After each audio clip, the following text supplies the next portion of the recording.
Hello guys, मेरे YouTube channel में आपका स्वागत है। मैं हूं गुरदीप सिंह और आज आपके लिए एक नया टॉपिक लेकर आया हूं, भारतीय संसद।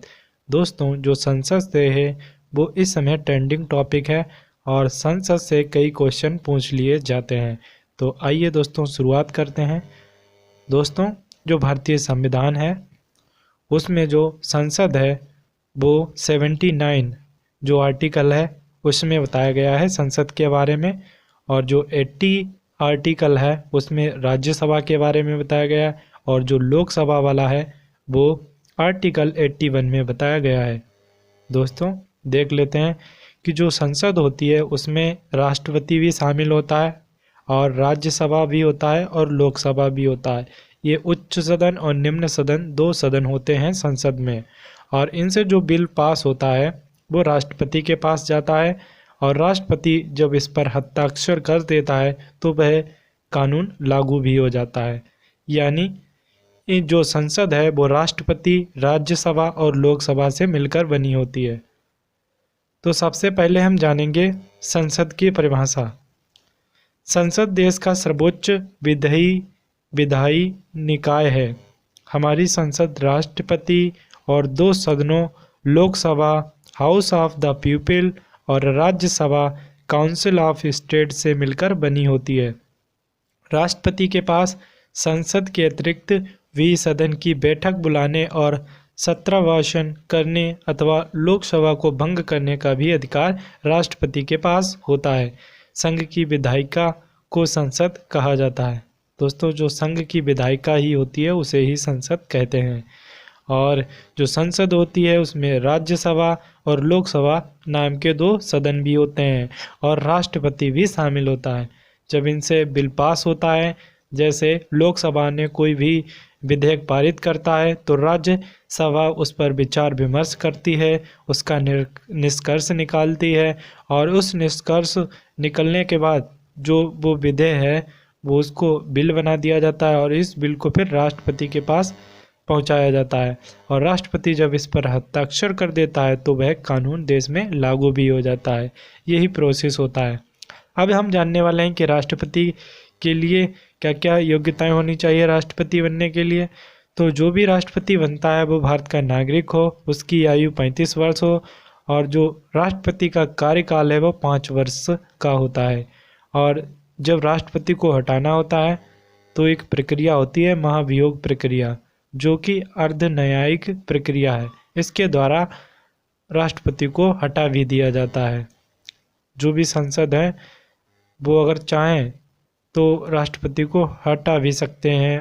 राष्ट्रपति की किसी गलती के होने पर उस राष्ट्रपति को हटा दिया जाता है, और जब राष्ट्रपति को हटाया जाता है उससे उन्हें 15 दिन पहले ही राष्ट्रपति को सूचना देनी होगी। इसके बाद ही महाभियोग की प्रक्रिया को लगाया जाता है। अब हम दोस्तों जान लेते हैं जो है संसद के कार्य क्या क्या होते हैं। संसद ही कानून बनाती है या विधेयक पास करती है। जो संसद होती है वो क्या होती है, लोकसभा और राज्यसभा से मिलकर बनी होती है, और वही क्या होती है, कानूनों को बनाती है संसद ही। और संसद के अनेक कार्य होते हैं, जैसे कार्यपालिका का नियंत्रण करना। जो भी हमारे राज्यपाल वगैरह होते हैं वो संसद के द्वारा ही उन पर नियंत्रण रहता है। और जो संसद है वित्त का नियंत्रण भी करती है, कानून भी बनाती है, विचार विमर्श भी करती है, और बहुत सारे संवैधानिक कार्य भी इसके होते हैं, और न्यायिक कार्य भी संसद ही करती है। अब संसद में हम जानते हैं कि लोकसभा भी आती है। जैसे उच्च सदन, निम्न सदन आते हैं, वो यही होती हैं, लोकसभा और राज्यसभा। लोकसभा में कौन से सदस्य होते हैं? लोकसभा में सदस्यों को विभिन्न क्षेत्रों से जनता के द्वारा चुना जाता है। जो भी लोकसभा में लोग चुने जाएंगे वो जनता के द्वारा चुने हुए लोग होते हैं, और इसका सदस्य बनने के लिए न्यूनतम जो आयु है 25 वर्ष होनी चाहिए, और भारत का नागरिक हो तो वह लोकसभा का सदस्य बन सकता है। उसे जनता ने चुना हो, और जो जनता चुनती है और जिसकी उम्र 25 वर्ष होती है और विभिन्न प्रकार की योग्यताएं होती हैं, उनको अगर पूरा करता है तो वो लोकसभा का सदस्य बन जाता है। और बाद में जो लोकसभा है, राज्यसभा और राष्ट्रपति मिलकर ही संसद कहलाते हैं। अब राज्यसभा के क्या क्या कार्य होते हैं इनको भी देख लेते हैं। राज्यसभा के सदस्यों के द्वारा संसद के उच्च सदन और लोकसभा के निर्णयों की समीक्षा करने, सत्ता पक्ष के निरंकुशतापूर्ण निर्णयों पर अंकुश लगाने में सहायता करती है। जो राज्यसभा होती है उसमें स्टेट के जो प्रत्येक स्टेट होता है उससे लोगों को चुना जाता है जो बहुत ही योग्य होते हैं। उनके द्वारा क्या होता है, जो लोकसभा के द्वारा कानून बनाए जाते हैं नेताओं के द्वारा, वो राज्यसभा के मेंबर उन पर देखते हैं, उनको जांचते हैं, परखते हैं कि ये जो बिल पास होने वाला है ये सही है, गलत, इसके कितने फ़ायदे होंगे। वो पूरी तरीके से समीक्षा करता है राज्यसभा के सदस्य, और फिर समीक्षा होने के बाद उस बिल को आगे बढ़ा दिया जाता है। फिर राष्ट्रपति के हस्ताक्षर होने के बाद उस कानून को लागू कर दिया जाता है। दोस्तों, अब हम जानने वाले हैं कुछ क्वेश्चंस जो एग्ज़ाम पॉइंट ऑफ व्यू से अति महत्वपूर्ण होते हैं, या हम इसे इम्पॉर्टेंट फैक्ट भी कह सकते हैं। तो हम जानेंगे कि जो संसदीय व्यवस्था है वो 2 सदनीय व्यवस्था है जिसे ब्रिटेन से लिया गया है। यानी जो भारत की संसदीय व्यवस्था है उसमें 2 सदन होते हैं, और वो जो लिया गया है वो ब्रिटेन से ली गई है।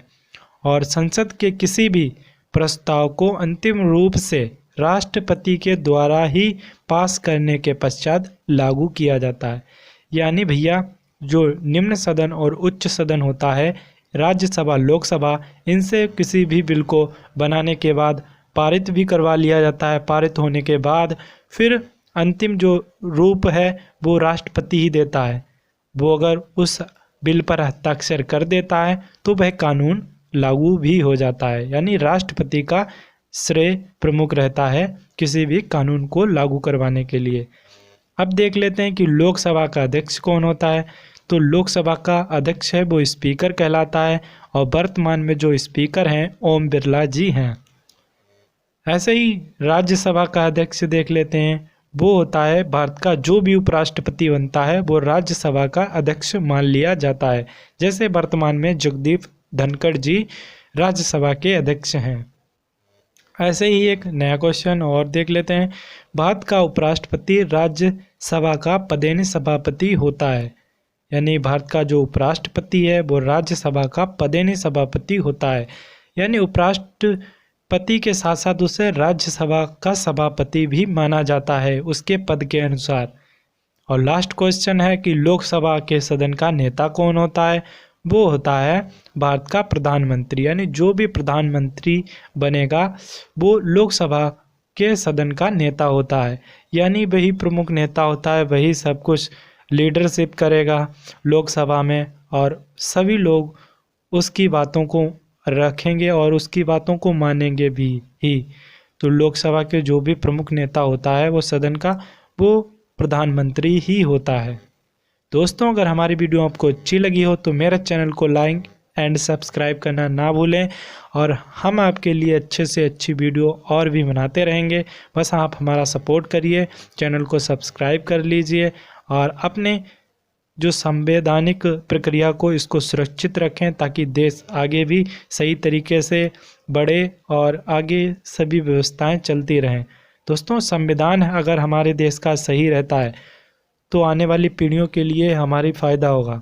अगर संविधान ही इसमें विभिन्न प्रकार की त्रुटियां होने लगीं और संविधान अगर नष्ट हो गया तो जो भी वर्ग हैं उनको सही रूप से न्याय भी नहीं मिलेगा, और आने वाले टाइम में हमारे देश के लिए घातक साबित हो सकता है। इसलिए हमें दोस्तों अपने संविधान का ज्ञान होना चाहिए, अपने संविधान की रक्षा करनी चाहिए तन और मन से और धन से भी। दोस्तों, जय हिंद, जय भारत।